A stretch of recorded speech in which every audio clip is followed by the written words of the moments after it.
One Bafana North Ghana. Sanibona bafethu uvande lo sanamhlanje ade ngibukele le game le yama Black Stars versus iBafana Bafana. Lena ke bafethu bekuyi friendly match between iBafana Bafana and iGhana. iBafana Bafana bebeyisebenzisa le match le as preparation yabo ukuthi bazo travel baye le Morocco beyodlala ama games eAfcon. Remember iBafana Bafana nje ine game yayo yokuqala ezoyidlala bazodlala njengoba bezodlala nje next week Monday. Igame le umele bayithathe serious. Yabo bayodlala against iAngola. Njengoba bayodlala nje against iAngola le game le ikwazile ukuthi inikeze abadlali amajwayelo ukulithola ithuba lokuthi badlale. Yabo so ngizokhuluma indlela iBafana Bafana edlala ngakhona kule game le indlela iBafana Bafana approach ngakhona le game le yabo. Remember ama Black Stars coming to this game bengekho ama players at top yabo bebengenawo lama players lawa ajwayele vele ukuyidlalela iGhana. Most of their players didn't pitch up for this game le bekulandwe abadlala local yabo ungasho ukuthi bekuyiGhana B team adidlaliswa la because they were not available abadlali abajwayele ukudlala yabo beyile squad lesi esadlala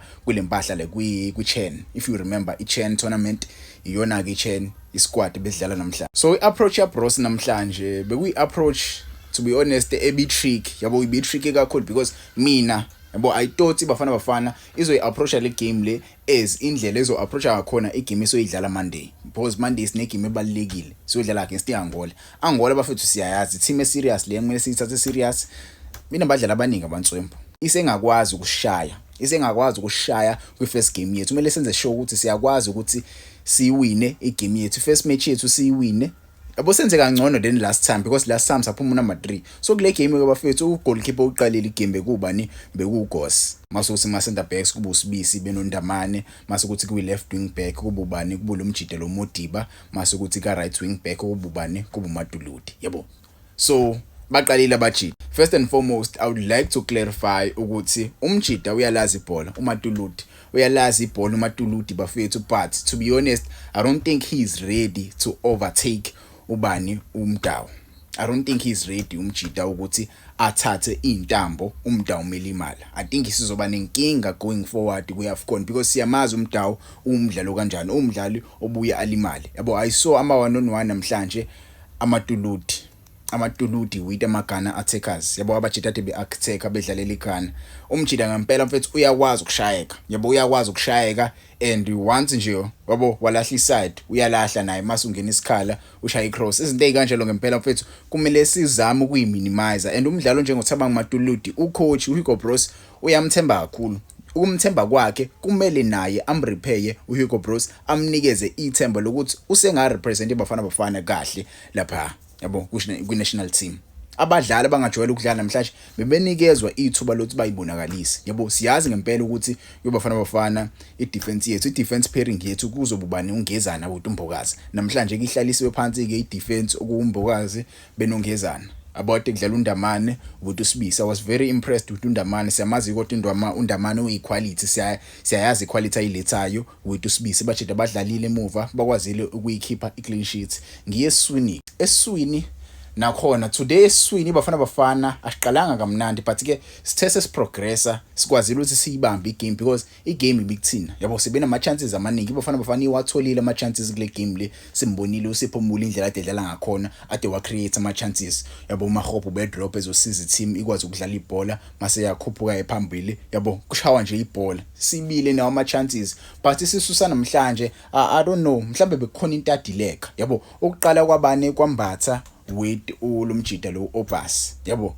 Abajida bayalazi ibhola but namhlanje yabo bekushoda something namhlanje. I feel like uHugo Bros kumele ayifixe lento le bafethu yabona lento yokurela kakhulu kuObas. I think we need another number 6 yabo. Siyamdinga umunye number 6 angimgxeki kakhulu Obas but yabona lapha ngibonile namhlanje ukuthi uMjida mfethu uyadlala isiqwembe siyadlala isiqwembe but let's say kulimala abantu uTebogo Mgwena. I think sizoba nenkinga lapha eswini because bebengaconnect with uTalente Mbatha. Sibonile ezekhisho uTalente Mbatha kwa-introduce uTebogo Mgwena. Sikwazile ukuthi sidlale ibhola but still yabo besixeka. Awuthi ngoba besixeka besidinga unumber bani besidinga unumber 8 umdlalo ozokwazi usadlale lapha iposition yaTalente Mbatha yabo. Iposition ke lapha bese sidlala nge-double 6.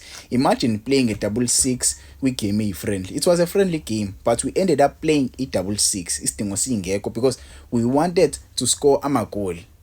it was a friendly game yabo. Kuma-wingers I saw uNkota wazamile amathuba but ke umjida namhlanje he wasn't that lethal. Same as uTsepang Murimi mfethu abajida balitholile ithuba namhlanje bebengekho lethal. Ungenile Elias Mokwana naye ngimbonanga enza lutho yabo. But igame yanamhlanje, to be honest, yeah, it was a game esicreate khona ama-chances amaningi, but it was not a game ongasho ukuthi hayi yabona ke la abafana bayathembisa bazowenza something. But ke I understand ukuthi abajida vele abajwayele ukudlala ndawonye, amajida avela ngajwayele ukuyithola igame time kuyofana abafana. So let's hope ucoach ubonile la kumele alungise khona and i-setup yethu. Mina ngikhala nge-setup, bekumele si-setup ngendlela eso approacha ngayo igame yethu yokuqala, but ke akwenzekanga lokho. But ke ngizokhuluma umdlalo oyi-1 la. I think uSipho Mbule uready ukuthatha over kuyintambo zikaThembazwane yabo. Abantu abaningi vele bese bekhulumile regarding uSipho Mbule noZwane ukuthi ubani ngempela obezosilida naku-ke esekhethwa ke uSipho Mbule, uZwane engakhethwanga.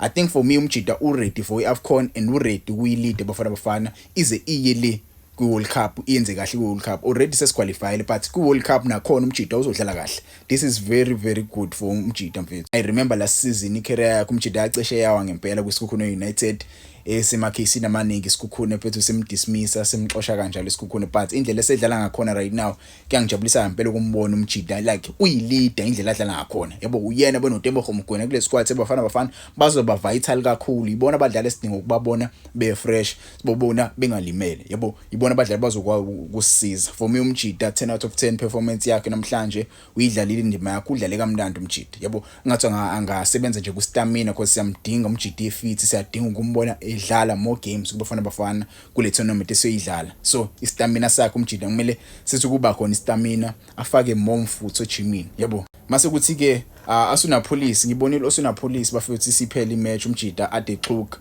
Uxhoka kwakhe akukho mnandi, akusizona indaba lezi ezimnandi othanda ukuyibona ezumlandeli webhola, because ukuxhoka koSunaPolice kungadala inkinga eziningi because ayikaqalisha ukuqala iAFCON njengoba ingakaqali nje esinye isithenjwa phela leso. USunaPolice omunye umdlali okwazi ukudala izinto zenzeke yebo.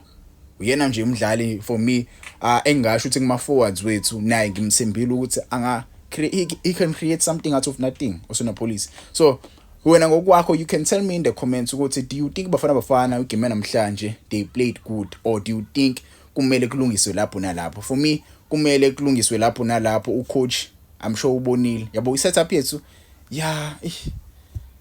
but ibhola sidlalile bekubonakala ukuthi iphi team inequality yabo. Bekubonakala ukuthi bafana izoyiwina le game le, but for me I think amagoli amaningi abezoyenza igame ibe more yabo good, because I feel like we miss ama chances kakhulu yabo. Enye yezinto leyo eyashaya kakhulu last AFCON besingakora amagoli amaningi. I feel like we don't score amagoli yabo. We need to score goals.